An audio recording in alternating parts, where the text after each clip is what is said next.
Let's get right into it. Number 9. Mirrors in the dark. There's a universal rule that every human instinctively understands. After a certain hour, you do not, under any circumstances, make eye contact with your own reflection in a dimly lit room.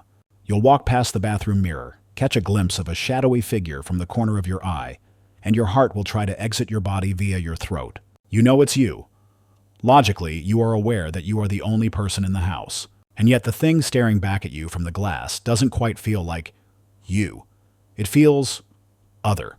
This isn't just you being a scaredy cat who watched one too many horror movies. This is your brain's pattern recognition software going into overdrive. Our brains are hardwired for a phenomenon called pareidolia, the tendency to see faces in random patterns. It's why you see a cheerful face in your toast, or an old man in the moon.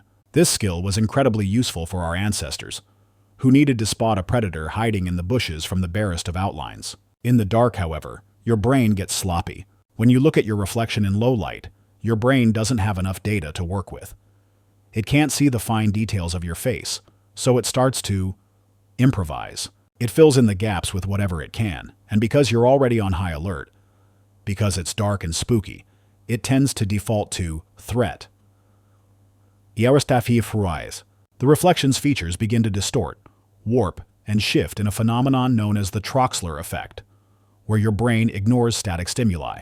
Your own face becomes an ambiguous shape, and your pareidolia kicks in, turning your familiar features into a monstrous, ghoulish stranger. Basically, your brain is so terrified of what might be in the dark that it just goes ahead and creates a monster for you, using your own face as the template. Thanks, brain. Number 8. The Uncanny Valley. We love robots. We love cartoons. We love things that are clearly not human. But the second you create something that is almost human, our brains collectively scream and run for the hills. This is the Uncanny Valley, that creepy, unsettling chasm between obviously fake and perfectly human.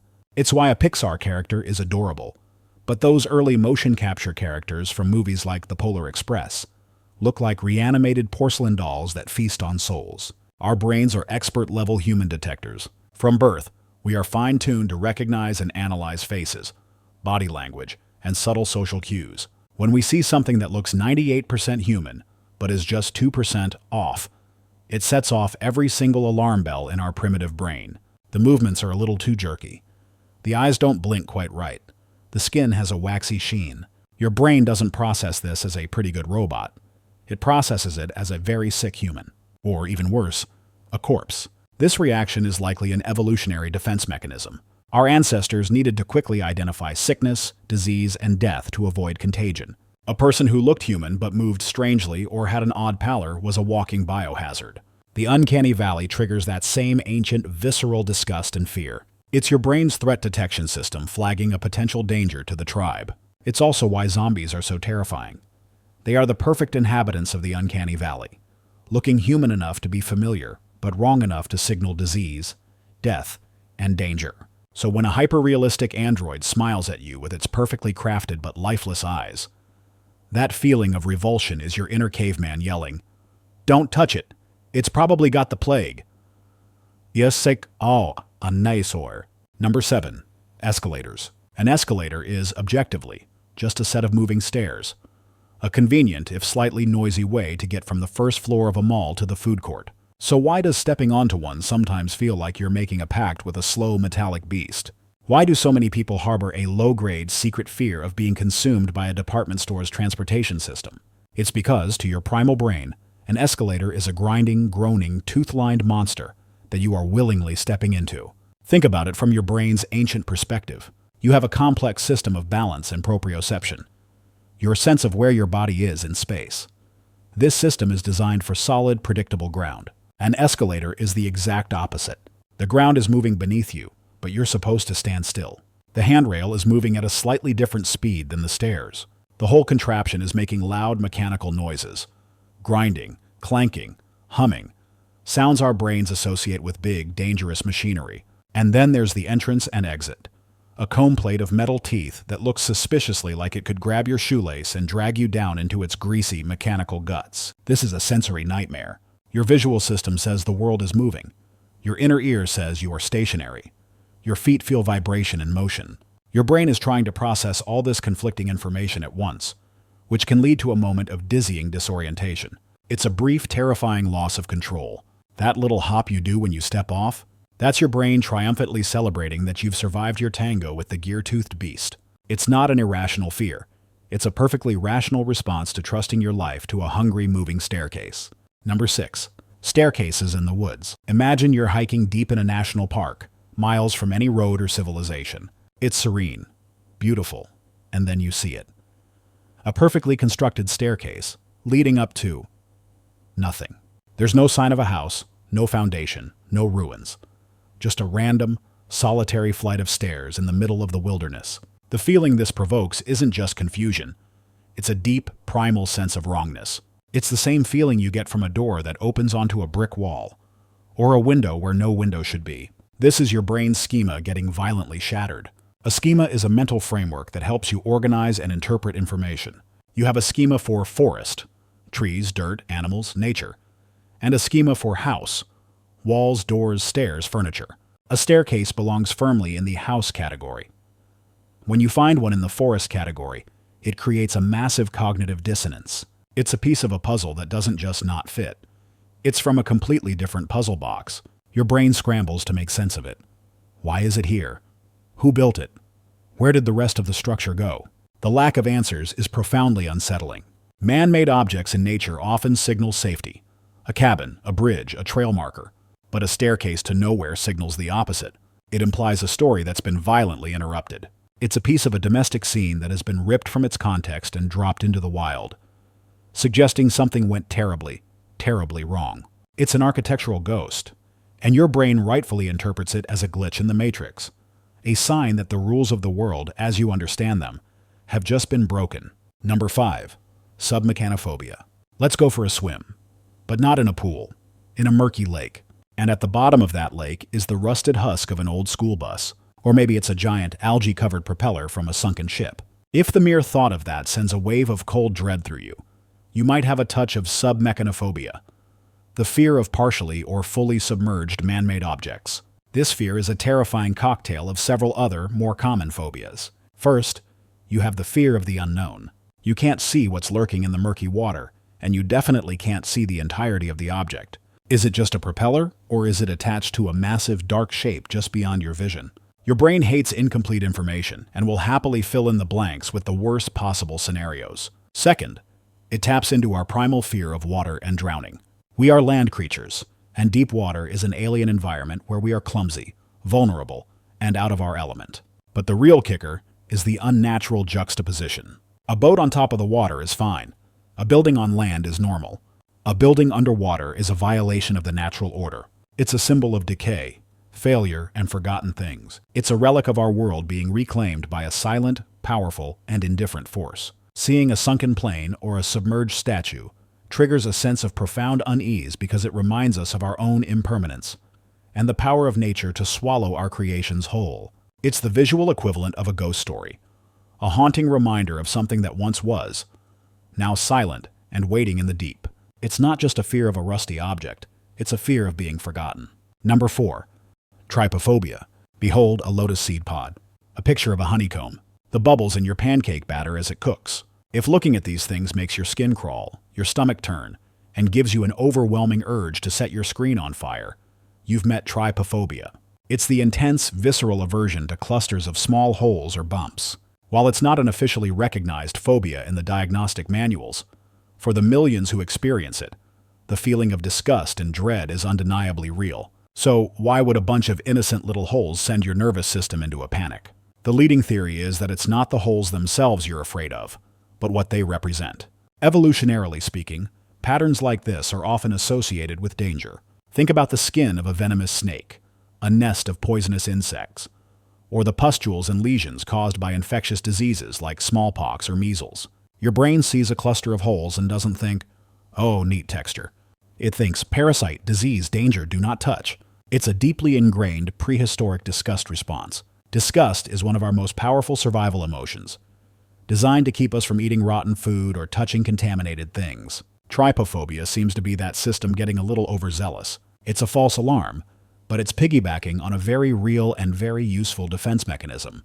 Your brain is essentially running an ancient piece of software that flags anything resembling a skin disease or a parasitic infestation as a major threat. So when you recoil in horror from a strawberry, it's not because you're weird. It's because your ancient lizard brain is convinced that berry is about to give you the bubonic plague. Number 3. Kenopsia. You've probably felt it before. The eerie, melancholic atmosphere of a place that is usually bustling with people, but is now utterly empty. A school hallway during summer vacation. An office building late on a weekend. A shopping mall after closing, with the lights dimmed and the music off. This feeling has a name: Kenopsia. It's defined as the forlorn atmosphere of a place that's usually buzzing with activity, but is now still and quiet. It's not quite sadness, not quite fear, but a strange, hollow ache. These places are defined by the presence of people. Their architecture, their lighting, their very reason for existing is to house a crowd. When the people are gone, the space feels like a stage for a play that has been abruptly canceled. All the props are there, but the actors have vanished. Your brain picks up on this profound absence. It's expecting noise, movement, and life, but it's met with echoing silence and stillness. This sensory mismatch is deeply unsettling. The feeling is amplified by the evidence of recent human activity: a half-empty coffee cup on a desk, a lone shopping cart in a parking lot, the faint smell of popcorn in an empty movie theater. These are ghosts of the life that was just there. It's a stark reminder of the passage of time and the transience of human presence. You become acutely aware that you are an observer in a space that has temporarily lost its purpose. It's the emotional equivalent of finding a recently abandoned campsite, making you feel both lonely and like you've just missed something important. Your brain is essentially mourning the ghost of a crowd, leaving you with a strange, beautiful, and deeply unsettling sense of solitude. Number 2. Deja vu. It hits you like a ton of bricks. You're having a conversation, walking into a room, or watching a movie, and suddenly an overwhelming, unshakable feeling washes over you. I've done this before. Every detail is intensely familiar, as if you're reliving a memory. You know what someone is about to say. You know what's around the corner. The feeling is so powerful, so real, that for a split second, you question the very nature of reality. Then, just as quickly as it came, it's gone, leaving you disoriented and confused. This is deja vu, the glitch in the matrix, the brain's most common and mystifying trick. For centuries, people attributed deja vu to past lives, psychic premonitions, or prophetic dreams. The scientific explanation, while less magical, is no less fascinating. The leading theory suggests that deja vu is a tiny, momentary hiccup in your brain's memory system. Think of your brain as a super-efficient filing clerk. As you experience the world, it takes in new information through your short-term memory and immediately files it away in your long-term memory. It's a seamless process you're not even aware of. But sometimes, the system glitches. For a fraction of a second, a piece of new incoming information accidentally bypasses the short-term memory queue and goes directly into the long-term memory folder. A moment later, your brain processes the same information correctly through the short-term system. Your conscious mind is now faced with a paradox. It's experiencing something for the first time, but your memory-checking system is screaming, "Hold on, this is already in the long-term archives. We've seen this before." Hathiyars. The result is that bizarre, surreal feeling of reliving a moment. It's not a glimpse into the future. It's just your brain's filing system saving the same file twice. Number 1. Sleep paralysis. Of all the perfectly normal ways your brain can terrify you, nothing comes close to the pure, unadulterated horror of sleep paralysis. You wake up in the middle of the night, your mind sharp and alert, but your body is completely, utterly frozen. You can't move a muscle. You can't speak or scream. You are a prisoner in your own body, fully conscious and aware of your own terrifying helplessness. And then, to make matters infinitely worse, you start to hallucinate. This isn't just a bad dream, it's a waking nightmare. Sleep paralysis occurs during the transition between sleep stages, specifically when you're entering or exiting REM sleep, the stage where you have your most vivid dreams. During REM, your brain secretes a neurochemical that paralyzes your voluntary muscles. This is a brilliant safety feature called rematonia, and it's what prevents you from physically acting out your dreams and karate chopping your bed partner while you dream of fighting ninjas. Usually, this paralysis wears off the moment you wake up. But sometimes, the timing gets screwed up. Your mind wakes up before your body does. You're now lying there, conscious but paralyzed, and your brain is still in a semi-dream state. This is where the hallucinations come in. Your panicked mind, trying to make sense of why it's paralyzed, defaults to the most primal explanation. There must be a threat. People commonly report feeling an immense pressure on their chest, as if something is sitting on them. The so-called incubus. Makre sao her hole. They see shadowy figures in the corners of the room, hear whispers or footsteps, and feel a malevolent presence. It's a perfect storm of terror. Your body is locked down, and your brain, still half dreaming, populates your real-world bedroom with the monsters from your head. It's a completely natural biological process, and arguably the most terrifying experience a human brain can legally inflict upon itself without the use of questionable substances. That's all for today. I'll be making similar videos in the future. Subscribe to see them.